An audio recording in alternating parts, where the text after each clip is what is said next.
भगवान सब पर कृपा करते हैं मैया, परंतु शर्त इतनी है कि आपको भगवान का होना पड़ेगा, प्यार भगवान से सच्चा करना पड़ेगा। जब आप भगवान से सच्चा प्यार करेंगे तो भगवान सब कुछ लुटा देंगे आपके लिए, कुछ भी रह नहीं जाएगा। हाँ जी, इसलिए भगवान से सच्चा प्रेम कीजिए बस। भगवान की पूजा खर्चे से नहीं करना है आपको। भगवान की पूजा कैसे हो सकती है, एक छोटी सी कथा सुनाता हूं, सुनिएगा। एक पंडित जी थे, घटना है वृंदावन की। एक पंडित जी रहा करते थे और पंडितानी। पंडित जी अभी जवान ही थे पर बहुत भोले भाले थे। भोले इतने थे कि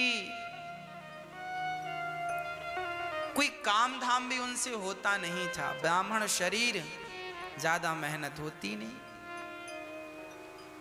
पंडितानी ने, पत्नी ने एक दिन कहा, क्यों जी, सारे पति अपनी पत्नियों को हार पहनाते हैं, सारे पति अपनी पत्नियों को साड़ी लाते हैं, आप तो हमारे लिए कुछ लाए ही नहीं। पंडित जी ने कहा, धैर्य रखो, हमारे एक मित्र हैं, वो अभी बाहर हैं, आएंगे तो हम उनसे कहेंगे, इतना देंगे कि तुम संभाल ना पाओगी। अच्छा, क्या नाम है आपके मित्र का? मनमोहन। मेरे मित्र का नाम है मनमोहन। अच्छा, हाँ, उसे लगा हो सकता है कोई आदमी हो, पर वो भोला भाला जो व्यक्ति था ना, वो भगवान रोज बिहारी जी के मंदिर में जाता था और बिहारी जी को मनमोहन कहकर बुलाता था। सब भगवान को भगवान देखते थे, पर वो अपने मित्र की तरह एक अटैचमेंट हो गया था भगवान से। तभी क्या हुआ कि कोई बड़े सेठ कलकत्ता से वृंदावन आए और उन्होंने भगवान का एक बढ़िया मंदिर बनवाया। मंदिर बनवाया और ठाकुर जी बिठा ले, राधा कृष्ण, भगवान श्री कृष्ण को बिठाया। केवल भगवान श्री कृष्ण ही थे, बस कृष्ण को बिठाया। अब सेठ जी ने कहा, पुजारी किसे बनाएं? तो सबने कह दिया कि ये आदमी बढ़िया, वही पंडित जी। सेठ जी ने कहा, पंडित जी ये रहे भगवान के श्रृंगार, सोना है, चांदी है, और ठाकुर जी को पहनाओ और खूब बढ़िया भोग लगाओ, और आप भी मंदिर में रहो और बढ़िया आनंद से भोग लगाकर खाओ। सेठ जी चले गए। अब पुजारी जी, वही भोले भाले पंडित जी, भगवान को टुकुर टुकुर देख रहे हैं। अच्छा, वो भी अज्ञानी थे, मतलब कभी पूजा करी नहीं, पाठ किया नहीं, कोई पढ़ाई लिखाई थी नहीं। भगवान की पूजा कैसे करते हैं पंडित जी को ये भी पता नहीं था।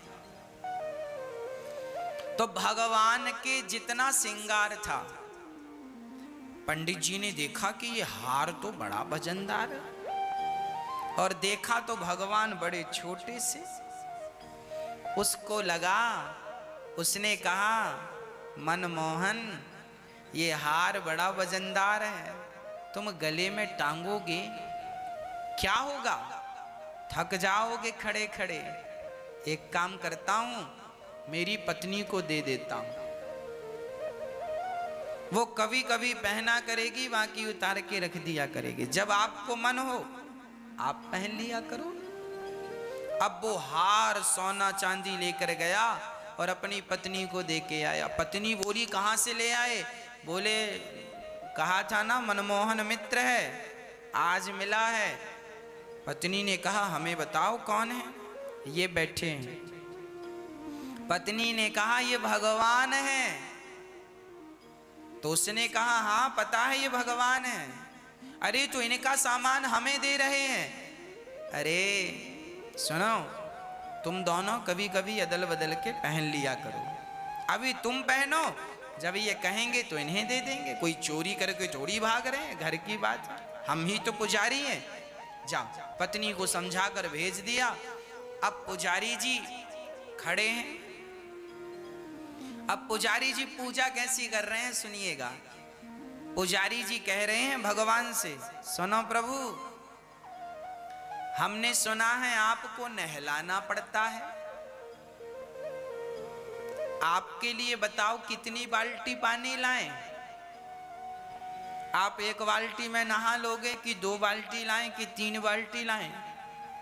अच्छा सुनो मनमोहन, श्याम सुंदर, ऐसा करो कि पता नहीं हमारी बाल्टियों के पानी से आपको संतुष्टि होती है कि नहीं।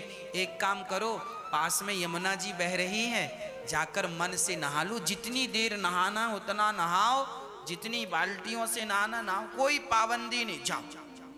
अब वो आंख बंद करके बैठ गया और यही भाव रच रहा है कि मेरे मनमोहन, मेरे श्याम सुंदर जाकर बढ़िया यमुना में डुबकी लगा रहे हैं। देखो ये मानसिक पूजा है। पुजारी जी भगवान के लिए भाव बना रहे हैं कि ठाकुर जी मेरे श्याम सुंदर स्नान कर रहे हैं। 1 घंटे बाद आंख खोला पंडित। देखो 1 घंटे, वो मूर्ख आदमी था, अनपढ़ था, कोई जानता नहीं था, पर देखो ध्यान कितना बढ़िया करता था। आंख 1 घंटे बाद आंख खोली और कहा अच्छा आ गए। अच्छा अब सुनो, आपको गर्मी नहीं लग रही है? देखो कितना गर्म मौसम है, गर्मी है, और ये आपके कपड़े इतने वजन। अच्छा उसको कपड़े पहनाना आता ही नहीं था, तो उसने कहा आपको कपड़े क्या पहनाना, गर्मी है, बढ़िया हवा लो। तो ऐसे ही खड़े हैं भगवान, निर्वस्त्र खड़े हैं, और वो कह रहा है ये वजनदार है कपड़े, ये पहनोगे बहुत गर्मी लगेगी। हम पहने हैं, उसने भी अपना कुर्ता उर्ता उतार दिया। देखो हम ही नहीं पहने, हमें गर्मी लग रही हो, तुम्हें गर्मी नहीं लगेगी, तुम भी ऐसी रहो हमारी तरह। कमर में कपड़ा लपेट दिया, बोले इतना ही ठीक है। अच्छा थोड़ी देर बाद बोला सुनो, हमने सुना है कि आपको भोग भी लगाना पड़ता है। अच्छा बताओ क्या खाओगे आप? भगवान से बात कर रहा है, कह रहा क्या खाओगे? उसने कहा सुनो, हमने सुना है कि तुमने छोटे में बहुत सारा मक्खन चुरा चुरा के खाया था, तो सुनो आज हम बनाएंगे तो दाल चावल सब्जी रोटी बनाएंगे, 4-5 प्रकार का आपको मिलेगा। एक काम करो आप जाओ, और ये जो भक्त लोग हैं जिनके घर में बना है ताजा ताजा, सबके घर जा जाकर थोड़ा थोड़ा सबके यहाँ खाना, तो ज्यादा घरों में जाके खाओगे तो ज्यादा प्रकार का स्वाद मिलेगा, ज्यादा व्यंजन मिलेंगे। हाँ हम बैठे हैं, आप जाओ। वो बैठा ही है, फिर आंख बंद कर लिया। अब वो भाव बना रहा कि भगवान गए और फलाने के घर कढ़ी बनी तो कढ़ी चावल खा रहे हैं श्याम सुंदर, तो किसी के घर में राजमा चावल बना तो ठाकुर जी राजमा चावल खा रहे हैं, तो किसी के घर में दाल चावल है तो ठाकुर जी दाल चावल खा रहे हैं, तो किसी के घर में बढ़िया देसी घी की पूड़ियाँ निकल रही हैं और भगवान पूड़ियों का स्वाद ले रहे हैं, किसी के घर दही, बढ़िया दही, ताजा ताजा दही, ठाकुर जी किसी के घर दही पी रहे, किसी के घर मक्खन। वो ऐसा भाव बना रहा है।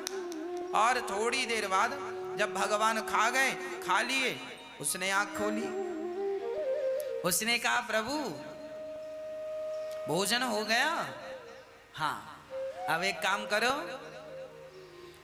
अब आपने खा लिया है, अब थोड़ा हम भी खाए, आप जब तक विश्राम करो, हम आ रहे हैं। गया पत्नी के पास, खाया पिया मौज से, और पंडित जी दूसरे दिन जागे 10 बजे। 10 बजे जागे तो किसी ने कहा क्यों, भगवान तो 4 बजे जाग जाते हैं और तुम 10 बजे तुम ही सो रहे हो, भगवान को कब जगाओगे? उसने कहा तुम्हें पता नहीं है, भगवान रात को रास रचाते हैं गोपियों के साथ, लेट सोते हैं और सवेरे 4 बजे जगा के क्या करना, सोने दो। 10 बजे गया नहा धोकर भगवान के पास, प्रभु हम जल्दी इसलिए नहीं आए क्योंकि आप रास रचाने में लेट हो जाते हो, और लेट होते हो ना तो आपकी नींद भी लेट, हम जल्दी से जगा कर आपको क्या करना, अपना ही सब कुछ है, क्या कहीं जाना थोड़ी है, कोई हमारी नौकरी चाकरी छोड़ी है कि समय से ऑफिस में जाना है। आप तो भगवान हो, आपको कोई ऑफिस में थोड़ी जाना है कि टाइम से जाना है, आप तो आनंद से सोया करो, हम आपको 10 बजे जगाएंगे, आप लेट हो जाते हैं सोने में रात को। अब आया फिर वही हाल, नहाना है तो यमुना जी नहा आओ, कपड़े पहनना नहीं है क्योंकि गर्मी चल रही है, कपड़े पहनाए ना, और भगवान को ऐसी खड़ा करा रहे। 4-6 महीने बीत गए ऐसी करते करते, रोज कहे जाओ खा के आ जाओ किसी के घर भी, और अपना जाए सो खाया है। पंडित जी ऐसे कुछ दिन बाद सेठ जी आए, देखें तो भगवान की सेवा कैसी चल रही, आए तो भगवान नंगे खड़े। सेठ जी ने देखा, हे भगवान, और जो भगवान के हार वार दिए थे वो पंडितानी पहन के घूम रही है। अब सेठ जी बड़े गुस्सा, हे पंडित जी क्या किया आपने, ओ भगवान के आभूषण कहां गए और नंगे क्यों खड़ा कर रखा, कपड़े क्यों नहीं पहनाए? पुजारी जी ने कहा, सेठ जी गर्मी चल रही, आपने भी कुर्ता पतला पहना, और भगवान कितने मोटे मोटे कपड़े हैं, आपने कोई पतले कपड़े तो दिए नहीं, भैया मोटे कपड़े पहनाएंगे पसीने में डूब जाएंगे, अभी बोलेंगे उतार दो, हमने पहनाए ही नहीं जब उतारनी है तो। गांव वालों ने कहा, भैया ये पंडित जी 10 बजे भगवान को उठाते हैं। सेठ जी ने कहा, पुजारी जी अपना बोरिया बिस्तर बांधो, जाओ, हमें सेवा नहीं, तुमसे नहीं आती सेवा करनी। एक बढ़िया विद्वान ब्राह्मण लाए, और विद्वान ब्राह्मण ने और वेद उच्चारण करने वाले पंडित जी आए, और पंडित जी ने, सेठ जी ने कहा आपको पूजा करनी है। अब दूसरे वाले पंडित जी आए, और दूसरे वाले पंडित जी ने सवेरे 4 बजे मंगला आरती की, भगवान को उठाया, नहलाया, दूध दही घी शक्कर शहद से, और बढ़िया कपड़े पहनाए, आरती उतारी, श्रृंगार किया, खूब मौज की। रात हुई, पहली रात को सेठ जी ने सपने में भगवान आए और सेठ जी से बोले, सेठ जी वो पुराने वाले पुजारी लाओ, ये नए वाले पुजारी नींद ही पूरी नहीं हो पाती हमारी,